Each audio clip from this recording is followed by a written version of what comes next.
Alô, alô, fala Brasil, fala São Paulo, fala Rio de Janeiro, fala Bahia, Pará, Santa Catarina e Goiás, fala Niterói, Miguel Pereira, Ribeirão Preto, Caraívas, Marabá, Itajaí, Hidrolândia, a terra da jabuticaba e todos os rincões desse país que não é de Deus nem do diabo, é da gente, né? Só para não dizer que eu não avisei, se você quer ouvir obviedades, opiniões rasas, sem conteúdo, não recomendo esse podcast.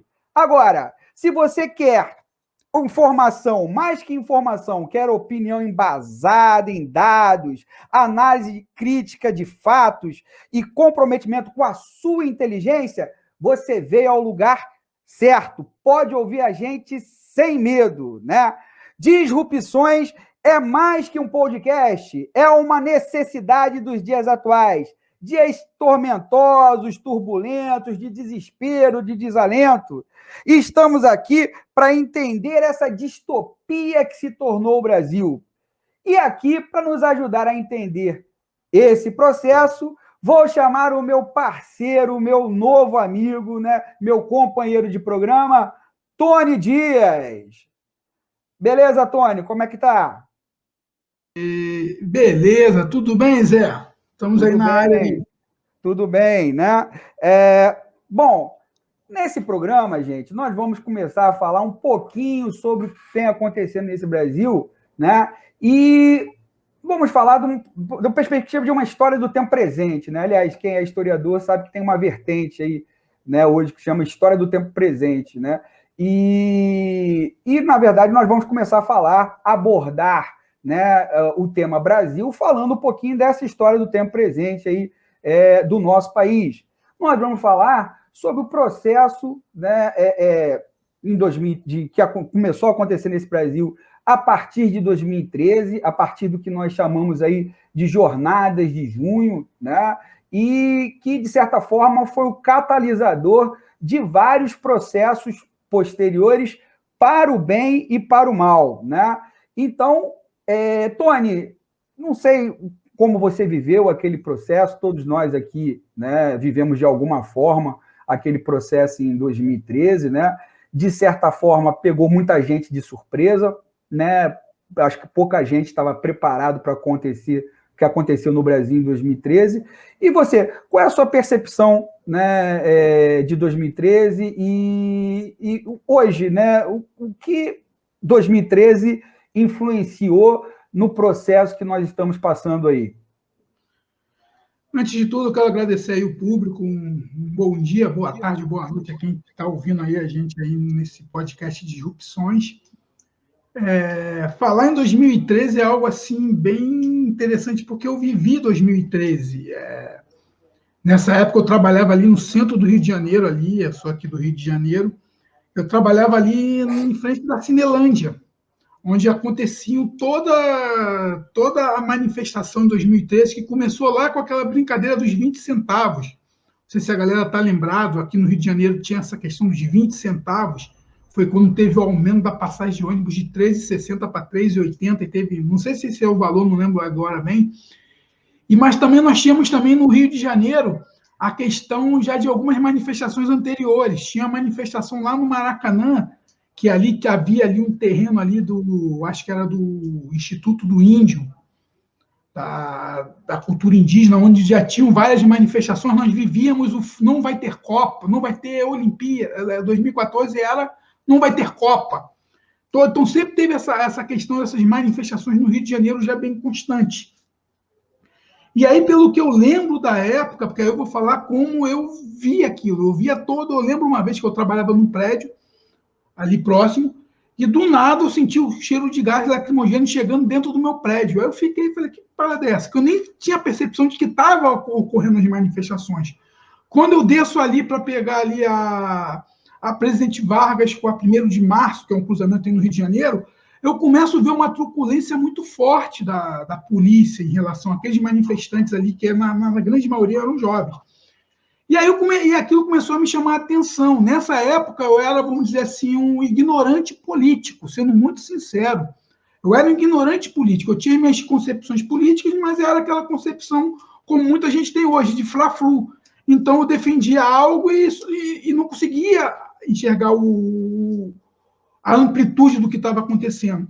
E quando eu começo a ver que essa manifestação começa a crescer, que ela começa a tomar vulto, que aquilo vai para o Jornal Nacional na época, polícia agride jovem manifestante na Presidente Vargas, e aquilo começa a tomar uma projeção grande no Brasil, começa as grandes manifestações em São Paulo, começa a manifestação no Brasil inteiro, começa, e aí agora, olhando, que a gente já consegue se afastar muito, começa uma manipulação política muito grande para derrubar um governo. O que aconteceu ali em 2013, essas manifestações, foi manifestações, ao meu olhar, para derrubar um governo, para começar a criar uma instabilidade política, justamente para quê? Para isso que nós estamos vivendo hoje. E ali começa todo um processo. Como muitas das pessoas não tinham, vamos dizer assim, eu lembro que as manifestações eles falavam em 20 centavos, outras pediam já intervenção militar nessa época, é uma coisa que tem que chamar muito a atenção, já se pedia intervenção militar, começou todo esse processo de tática black bloc para tirar a legitimidade das manifestações, começou fora Dilma, fora STF, fora Cabral, na época Cabral ainda era governador do Rio de Janeiro, a gente estava vivendo um processo muito, vamos dizer assim, da gestão do Cabral, que foi uma gestão muito, vamos dizer assim, desastrosa em vários aspectos. Então, ali você tinha várias coisas acontecendo. Eu lembro que na manifestação dia 20 de junho, que foi aquela que deu quase 1 milhão de pessoas ali na Rio Branco, eu saí do meu trabalho 2 horas da tarde, que a empresa liberou a gente 2 horas, e eu observei uma coisa muito interessante. Ali eu via hippie no meio da manifestação, ali eu via a comunidade Hare Krishna, ali eu via evangélico, ali eu via tudo. Então, não tinha uma percepção. O Brasil estava atravessando um momento um pouco complicado na economia, porque alguns erros foram cometidos no processo econômico. A gente vinha de 2009 de uma bolha especulativa nos Estados Unidos muito pesada, aqueles escândalos que aconteceram em 2009 nos Estados Unidos, lá ligado lá à questão imobiliária, que impactou muito o mundo. Então, isso tudo vinha acontecendo. E algumas políticas erradas do próprio governo e uma oposição que estava sedenta para poder chegar ao poder. Isso era uma coisa muito interessante. E aí a gente vê que, como não havia uma certa liderança e era um movimento, vamos dizer assim, totalmente desarticulado, ao meu ponto de vista, e aí eu estou falando que eu vivi aquele momento, era uma coisa assim assombrosa. Eu lembro da manifestação do dia 20 de junho, que meu filho nasceu no dia 21. Então, no dia 20, eu estava no meio da manifestação lá, gritando aquela coisa, porque você via aquilo acontecendo. E aí minha sogra liga, Tony, teu filho vai nascer, vem embora. Pá, eu saí correndo, peguei o metrô. E você vê, como eu assisti, que havia algo muito estranho naquilo. Havia algo muito estranho nessas manifestações, porque elas tinham esse caráter patriótico, esse caráter que as pessoas queriam uma mudança, mas você via que era muito desordenado, era muito confuso. Então, essa primavera que algumas pessoas chamam aí, as primaveras de 2013, a gente viu no que deu. A gente viu o que deu lá no Oriente Médio, a gente está vendo o que deu aqui no Brasil. A gente saiu de um governo democrático para viver um governo hoje semi-autoritário. Então, será que valeu a pena essas manifestações? Será que elas foram proveitosas? A gente conseguiu depois eleger Pezão, não sei se a gente consegue entender. A gente derrubou Cabral, mas botou Pezão. Está entendendo? A Dilma foi reeleita, mas aí você vê a bancada que foi eleita no Congresso Nacional. Dali surgiu o tal dos movimentos do LBL, vem para a rua, lá em São Paulo. Daí a gente conseguiu, desse movimento, a gente elegeu Eduardo Bolsonaro, a gente elegeu o senador Flávio Bolsonaro, a gente elegeu tanta gente por causa desse movimento. Então, eu acho que esse movimento, olhando agora, na época eu não tinha tanta noção política do que era, hoje já terminando aí minha graduação, minha especialização em ciências políticas, eu já consigo enxergar que houve-se muita influência daquilo tudo. houve uma certa influência, sim. Houve processos de pessoas que sabiam muito bem, porque não é possível. Em 2013 já se falava em intervenção militar. Isso é uma coisa que até hoje me chama a atenção. Intervenção militar. Então, eu acho que é necessário rever o que aconteceu, precisa os historiadores começarem a... Tem muito material gravado de vídeo aí, então está na hora da galera começar a investigar, não com a paixão, mas começar a entender o que realmente aconteceu em 2013, porque foi primordial para a gente viver esse morticínio que a gente vive hoje no Brasil, nessa necropolítica que a gente está vivenciando hoje no Brasil. Então, esse é o ponto de vista, e eu acho que o caminho é investigar. Essa galera que está na faculdade fazendo história, eu acho que 2013 é um ponto muito interessante de entender tudo. Ler o que foi promulgado lá nos diários oficiais. A lei antiterrorista foi assinada nessa época. Está entendendo? Inclusive pela Dilma, né? E um dos autores ali foi o Major Vitor Hugo, se eu não me engano, do PSL lá. Uhum. Tem coisa ali do ministro do GSI, o Augusto Heleno, tá entendendo? Tem algumas coisas ali muito estranhas. Aquela invasão do Congresso Nacional, não sei se aquela cena, uau, aquela cena muito emblemática, a invasão do Congresso Nacional, com a galera ali em cima. Tem muita coisa estranha, tem muita coisa estranha nessa movimentação toda. A forma como a mídia divulgou as manifestações, os veículos de imprensa, tá entendendo? As não informações, as omissões que ocorreram ali, houve muita omissão, houve muita coisa ali que eu acho que é necessário, sim, começar os historiadores a olhar ali com muita calma, porque a gente viu que foi fenômenos que aconteceram simultâneo. A gente teve toda essa primavera árabe lá no Oriente Médio. E começa isso do nada, começa com uma insatisfação de 20 centavos. Eu nunca vi uns 20 centavos tão caro assim. Está compreendendo? Só querendo, não querendo te interromper, Tony, mas assim, é importante ter um contraponto também, né? Eu acho que tem muita coisa que você fala aí que faz sentido, ó, pelo que a gente viveu depois, mas eu acho que é uma questão que a gente precisa analisar.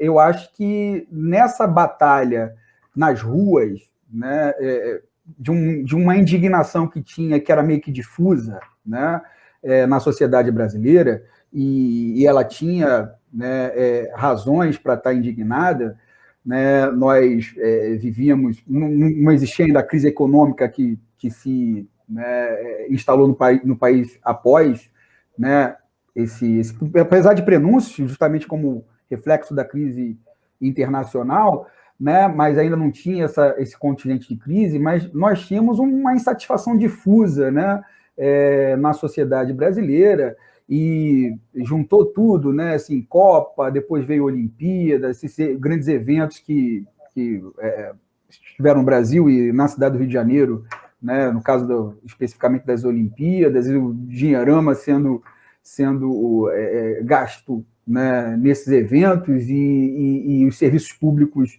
né, cada vez mais mal assessorados aí para a população. Você tinha um sentimento difuso de indignação, né, na sociedade.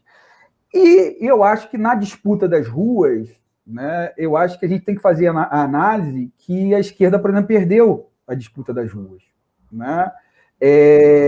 Porque a indignação estava dada, né? A indignação estava dada, né? Nesse contexto dessa indignação, né, que assim não tinha a princípio, né, um caráter de uma direção política ideológica muito clara, né? Eu acho que a esquerda perdeu essa batalha, né? Isso a gente precisa fazer essa análise, né? E as pessoas que são de esquerda, têm que entender esse processo, porque a indignação é boa para a esquerda, né? Sempre foi. Você ter uma sociedade indignada ao ponto de se mobilizar, né? E se nós formos colocar, tá, você tinha um governo de um partido que era um partido identificado com a esquerda, apesar, né, de todos os limites que o PT tem, né, tinha naquele momento e tem hoje, né, apesar de você ter um governo identificado com as pautas aí, com as bandeiras de esquerda em algum momento, você tinha um governo também de conciliação, de aliança com tudo que é mais atrasado na política e na sociedade brasileira, né? E as pessoas estavam observando aquilo, né? E estavam se indignando. Então, assim, eu acho que, nesse sentido, a esquerda não soube trabalhar essa indignação, né? Não conseguiu transformar essa indignação, né, justa, ao meu ver, né, em mobilização, né, para o avanço. Então, por que a gente não aproveitou, eu estou falando dos partidos e organizações de esquerda naquele momento, para pressionar o governo Dilma, por exemplo, né, a avançar, por exemplo, no processo de reforma agrária, distribuição de terras para os camponeses, ou que se fizesse, por exemplo, uma legislação trabalhista, né, que não seja fascista igual a CLT, porque a CLT é fascista, mas que também não retirasse todos os direitos dos trabalhadores, né? Podia se aproveitar para fazer uma reforma tributária, por exemplo, né, que taxasse aí lucros, dividendos, né, e através disso você pudesse fazer algum tipo de redistribuição, né, da riqueza no Brasil, né? Isso não ficou na pauta daqueles governos, né, do Lula e Dilma, né? Então, acho que foram governos assim tímidos, né, do ponto de vista das bandeiras que a esquerda sempre defendeu, né? E a esquerda que estava na rua, porque, vamos lembrar, né, quem iniciou aquele movimento, né, eram pessoas de esquerda, muitos anarquistas que eu conheço, inclusive, alguns independentes, né, pessoas que não estão dentro de partidos, né, institucionalizados, por exemplo, mas que são pessoas que estão dentro do campo aí, da esquerda. O movimento Passe Livre, né, o movimento MPL, organizava plenárias, né, participei de uma ou outra, né, e eram plenárias onde você via um discurso bem, do ponto de vista aí, político, bem afinado aí com as bandeiras que a esquerda, né, defende. Então, acho que nesse momento se perdeu as ruas, né? E as ruas passaram a ser e eu acho que é uma coisa que está começando a acabar, né? As ruas passaram a ser monopólio da direita. E aí, né, aí eu concordo com você, né? O devir foi o que a gente assistiu assim para muitos bestializados aí, parafraseando o Zé Murilo de Carvalho, muitos ficaram bestializados com o que aconteceu no Brasil, né, a partir dali, né? Era muito confuso, cara. Que eu vivi praticamente depois desse incidente que eu falei que teve logo no início das manifestações, onde que eu trabalhava foi inundado com gás lacrimogênio. O que acontece? Eu comecei a participar das manifestações, eu comecei a ver muita coisa estranha. Tu pode ver que depois disso, depois dessa grande manifestação no dia 20 de junho, se eu não me engano, teve uma outra, acho que em agosto, setembro, que morreu o cinegrafista da Bandeirante. Uhum. Um maluco lá chutou uma bomba lá e pegou no cara, uma fatalidade em si. Mas você vê que havia muita confusão. Eu lembro que tinha muita confusão. Isso sem dúvida, né? Ninguém sabia, tipo assim, até hoje, se fala em black bloc. Será que os black blocs mesmo eram anarquistas ou eram pessoas infiltradas que iam lá para poder criar a balbúrdia toda e poder fazer o fato? Tá entendendo?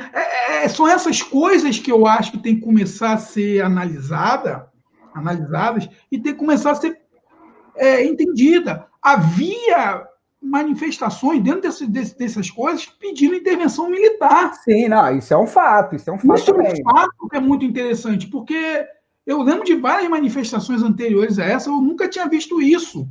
Então, por isso que eu falo que 2013 é um momento muito interessante, porque por mais que o Brasil tivesse vivido ali uma questão toda ali econômica, que também não era tão ruim assim em 2013, acho que a economia começa a ter problema em 2015, é uma coisa de pesquisar, eu não parei para pesquisar direito, mas ali eu acho que a grande satisfação era o seguinte, no outro ano era a eleição, o PT tinha condições de ganhar a quarta eleição consecutiva.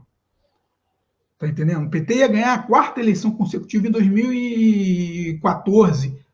Então a Dilma tinha uma popularidade significativa até aquele momento.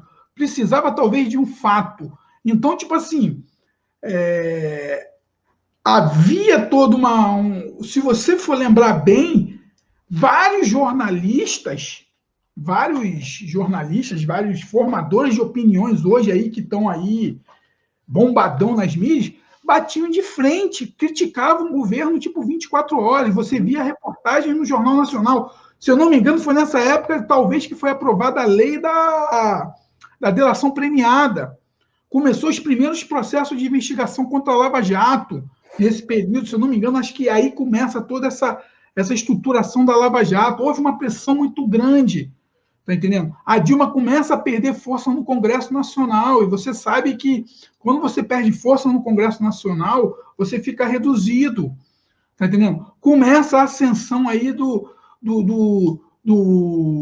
de Eduardo Cunha começar a fazer uma movimentação muito grande para ele poder assumir a Câmara em 2015, quando começa a legislatura de 2015.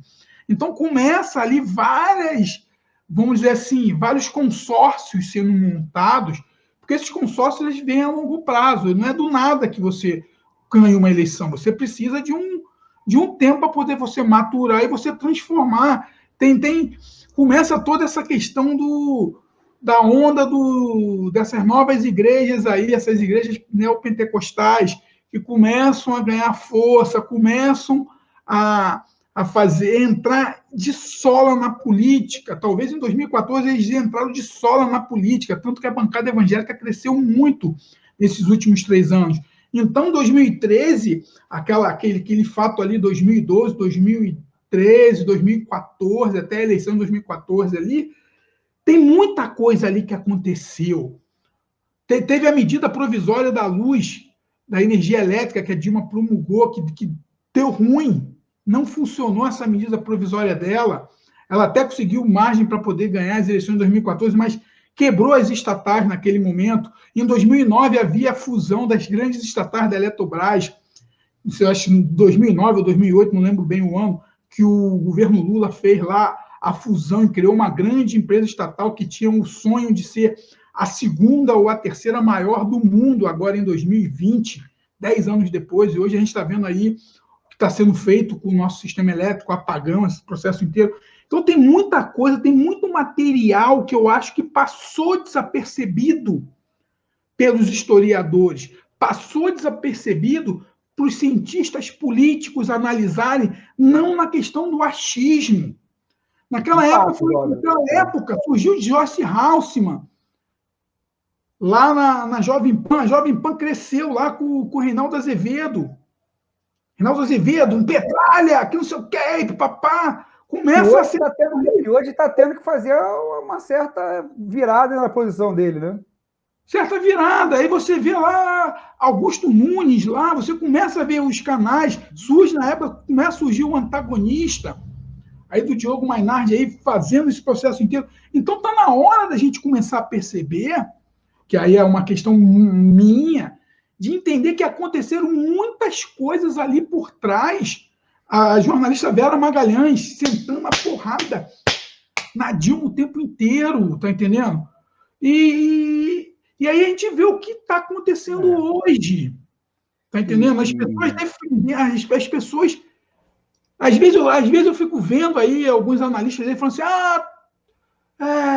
Bolsonaro... Todo mundo sabia quem era Bolsonaro. Bolsonaro circulava pelo submundo dos canais de TVs, falando barbaridades no jornal, no Pânico, lá do Emílio Surita, lá de São Paulo, falando barbaridades no programa da Rede TV, falando barbaridades em vários lugares aí, todo mundo dando voz para esse cara. Ô, Tony, só querendo te interromper, não, mas a gente já está tendo que rumar para o final aqui desse nosso primeiro episódio desse podcast, né? Que com certeza vai bombar no seu streaming daqui por diante, né? Mas assim, só para a gente fazer uma conclusão, né? Bom, o nome do podcast é Disrupções, né? Enfim, 2013 foi um ano disruptivo, então? Não, foi um ano, na minha opinião, reacionário. A gente caminhou para trás. Não foi eu acho que foi assim, poderia ter sido disruptivo. Poderia ter sido disruptivo, né? Reacionário. Essa que é a questão. Essa que é a questão. Poderia ter sido disruptivo. E eu acho assim que por acho que todo o peso da mídia e das forças políticas reacionárias, né? E uma incapacidade da esquerda, né, de se posicionar de forma adequada frente a isso, aí sim, eu concordo com você, aí se tornou uma coisa reacionária, né? Não, mas só um pequeno... Sim, claro. Não que a esquerda estava no poder nessa época. Então, o que acontece? Tem um fato que talvez a gente não leve muito em consideração, que é uma visão que eu venho entendendo. Se a gente for analisar, a esquerda naquela época ela estava preocupada em governar uma máquina complexa que é o Brasil. Por exemplo, o Bolsonaro hoje ele está perdido porque ele pode ver que você tem lá as mecânicas lá do tal gabinete do ódio, lá da máquina de propaganda dele, mas você pode ver que o Bolsonaro perdeu a voz que ele tinha lá em 2013, 2014, porque ele está tendo que governar. Então, quando você está no governo, você passa a ser o teto de vidro, e todo mundo começa a ser o teto. Lá na época de 2013, todo mundo jogava pedra no PT. Jogava pedra no PT. Então, teve seus erros, teve seus acertos, mas muito mais do que hoje. Então, tipo assim... não, sem dúvida. Por isso que não tem muita comparação, não. Não tem. Por isso que eu falo que 2013 foi o início do... Poderíamos ter disruptido. E tem outra coisa, se a gente for analisar todo o movimento que aí uma coisa é o seguinte, a política e a economia. Na economia começa, assim, um processo de disrupção muito grande, que aí você começa com as novas teorias sendo implementadas aí com o Airbnb, com o Uber, com outros movimentos de economia que a gente perdeu o time. Entendeu? Havia disrupção em outros lugares, mas na política do Brasil foi o início dessa treva aí. Enfim, né, Tony? É como você falou, acho que os historiadores, os cientistas políticos ainda vão ter que contar essa história, né, de fato, e vão ter que contar essa história baseada em dados, em documentos, né, em fatos, e não em narrativas, né? Infelizmente, nós estamos num momento em que, da pós-verdade, fake news, que a narrativa fica sendo considerada como verdade. E não é isso que é a ciência histórica, a historiografia não é isso, né? Então, esperamos que realmente os historiadores, cientistas políticos desse país contem, né, essa história daqui para frente. Na nossa humilde, né, opinião, nós demos nossas opiniões aqui, né? Talvez seja importante para contribuir para esse debate, mas ele vai continuar assim, né, por muito tempo.